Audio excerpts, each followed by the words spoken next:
Ni mara nyingi pasipo idadi. Nijisikia maumivu lakini nilishindwa kutoa taarifa kwa sababu alikuwa anatishia mauaji.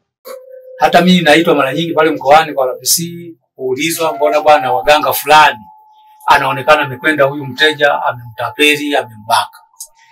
Katika jamii nyingi, familia huchukuliwa kuwa ngome ya usalama kwa mtoto, lakini kwa watoto hawa watatu wa kike, familia imekuwa chanzo cha maumivu yasiyofutika, na hii ni baada ya kupitia ukatili wa kingono kutoka kwa baba yao mdogo. Dada mkubwa mwenye umri wa miaka 15 kwa sasa, hapa anasimulia kwa uchungu namna ambavyo baba yake mdogo alivyombaka mara kwa mara tangu akiwa na umri mdogo.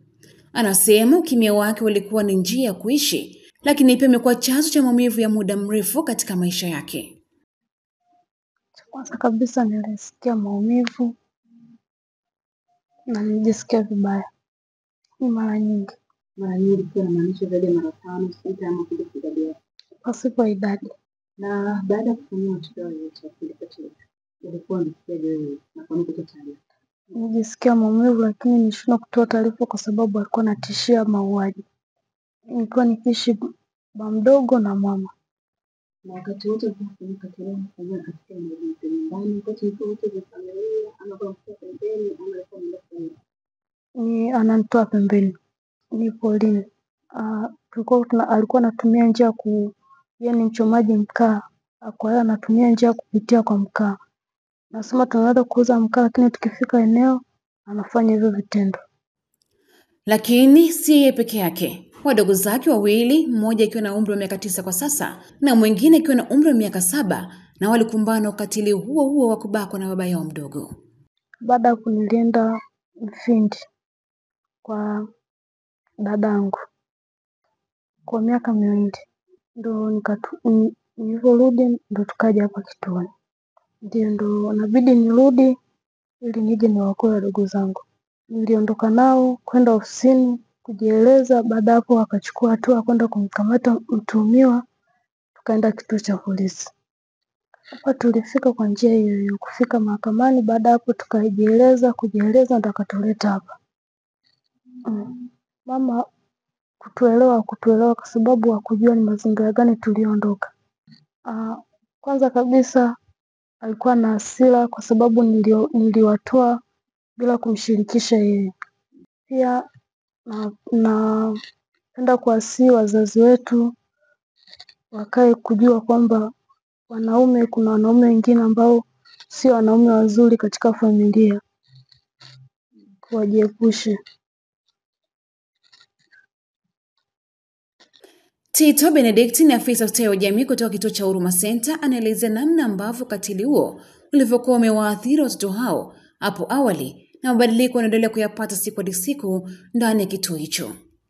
Mabinti waliotoka kujieleza hapa tuliwapokea katika hali ambayo kwanza kabisa ni huzuni kwa sisi walezi, lakini hata kwa wenyewe walikuwa ni watu ambao wana huzuni kutokana na jambo ambalo limewapata. Na ni watu ambao walikuwa wanaonekana ambao wana kisasi cha kulipa hasa kwa huyo mtu aliyowafanya kitendo cha ukatili. Lakini kwa ushirikiano wa walezi wanaoishi nao na wachungaji walioko mahali hapa wanaoishi nao, waliwakansel. Walipowakansel lakini waliwafundisha mambo ya kiroho, kwa maana mambo ya kidini. Wale wajue kusamehe na pia wajue kusahau yale yaliyowakuta. Na toka tumeishi nao hapa mpaka sasa ni wapo salama, na pia ni watu ambao wanaonekana wamesahau na kusamehe matukio yote, kwa maana sasa akili yao imerudi kwamba wenyewe ni wazima na wana furaha tu muda wote. Mdogo alikuwa ni mkulima na alikuwa ni mchomaji wa mkaa. Sasa alikuwa anapenda sana kumchukua huyo mtoto mkubwa, na wakati alikuwa akimchukua sehemu anakoenda nao kutoa mkaa shambani, ndio sehemu ambako alikuwa anaitumia kufanyia matendo ya ukatili kwa binti mkubwa.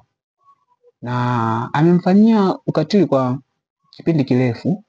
Na kwa nini mtoto alikuwa aende kusema tukio kama hili mpaka wamefanywa hivi, mpaka imepita kwa wadogo zake pia?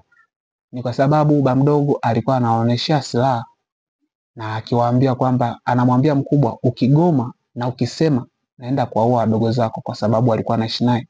Kwa alikuwa anasema naenda kuwaua wadogo zake. Kwa hiyo kwa sababu ya uoga wa binti mkubwa, alikuwa anakubali afanyiwe hivyo vitendo kuwaokoa wadogo zake wasiuawe.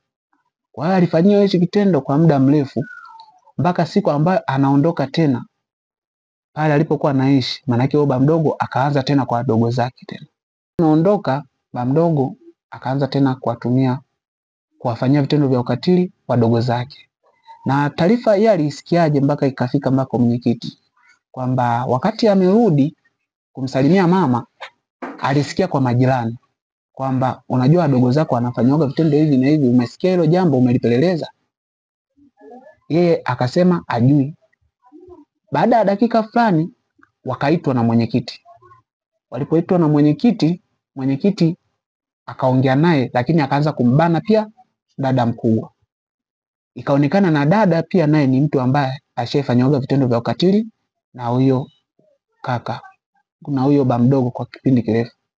Kwa hiyo sasa serikali, kwa mkono wa serikali, ilimkamata mtuhumiwa, na sehemu ilikwenda kumkamatia ni kule kule ambako alikuwa anamfanyia dada mkubwa, ambako ni shambani, alikuwa anamfanyia vitendo vya ukatili.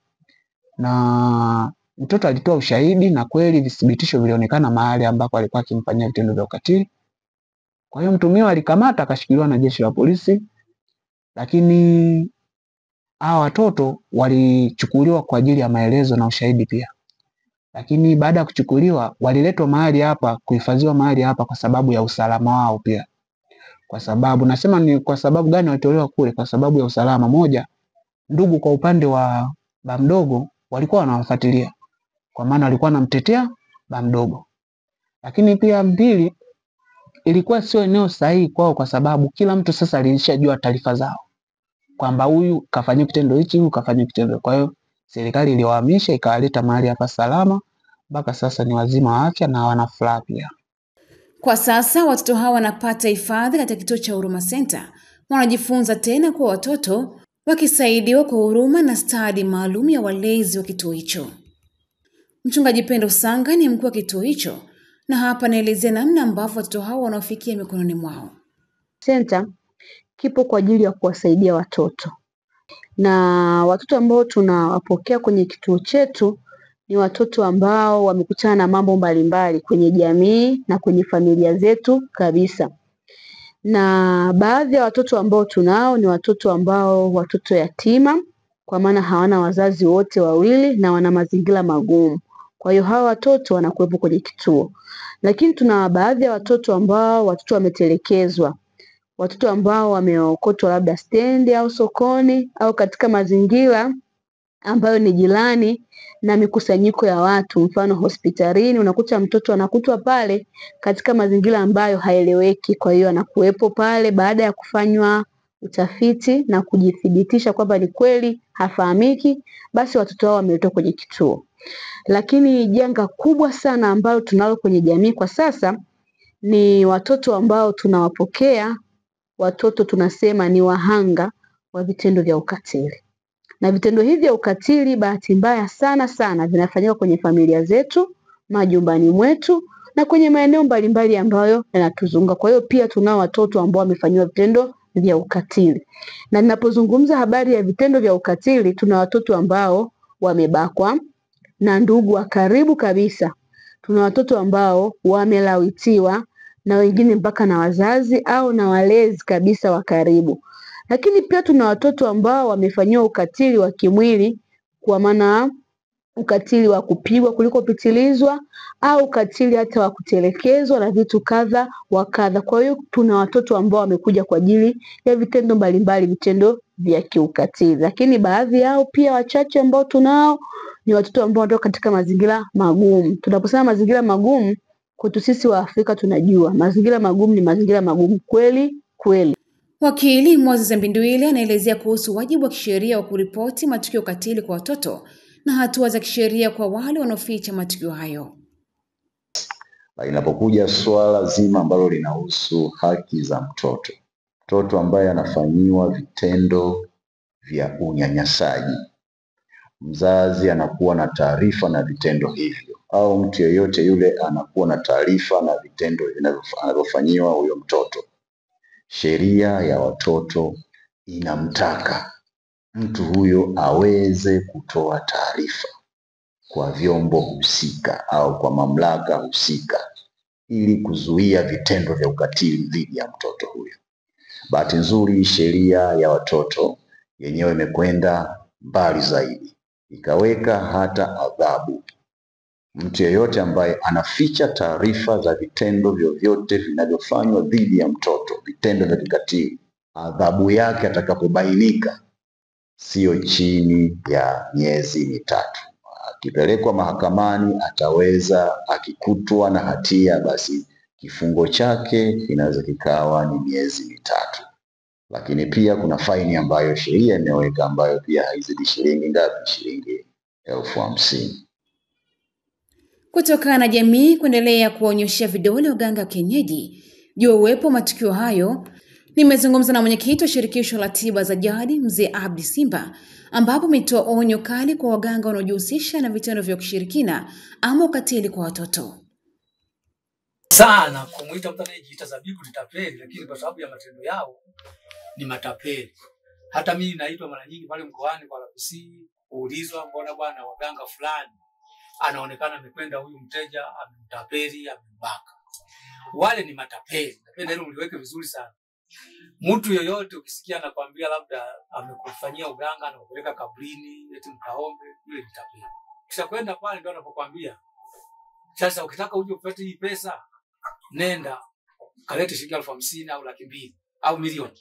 Unataka milioni, anakuambia sasa nenda nyumbani chukua hii dawa, nenda ukaoge.